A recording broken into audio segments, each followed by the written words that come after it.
4:45. Our weather here at home is very calm, quiet, but it's not quiet in the tropics. We've got a lot going on. A lot of you, I'm sure, have heard a lot of chatter about Hurricane Milton. So we'll get to that here in a second. Let's talk about what's happening here today and the rest of the week.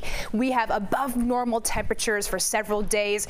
By Friday, especially, a big warm up as we go back into the 80s. That is some 15 degrees above the norm. And then we cool down for the weekend, but it is going to be a fairly windy weekend, especially on Sunday. For marathon runners, we'll be battling some strong north winds throughout the race.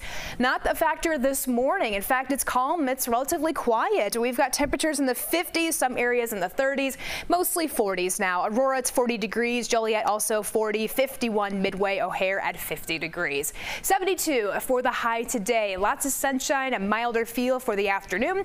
Tonight, it's chilly again, 40s, the low 47 degrees with clear skies. We've got clear skies in the forecast through the rest of the week going into the weekend.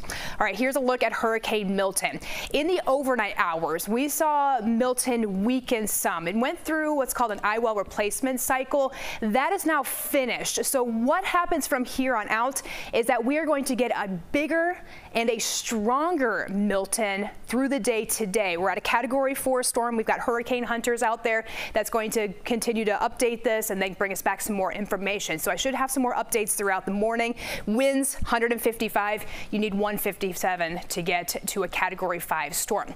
Now, going to make that jog toward Florida. Landfall is going to be late tomorrow night as a Category 4 storm, still holding that Category 3 strength while moving inland through the overnight hours and then eventually pushing out through the Atlantic. So this is not just a coastal impact here. We're talking about folks that'll be inland will also be feeling the impacts with Milton. Here's a look at that eye that's going to be approaching, making that ascent by the late evening, 10 o'clock, right between Tampa, Fort Myers, storm surge.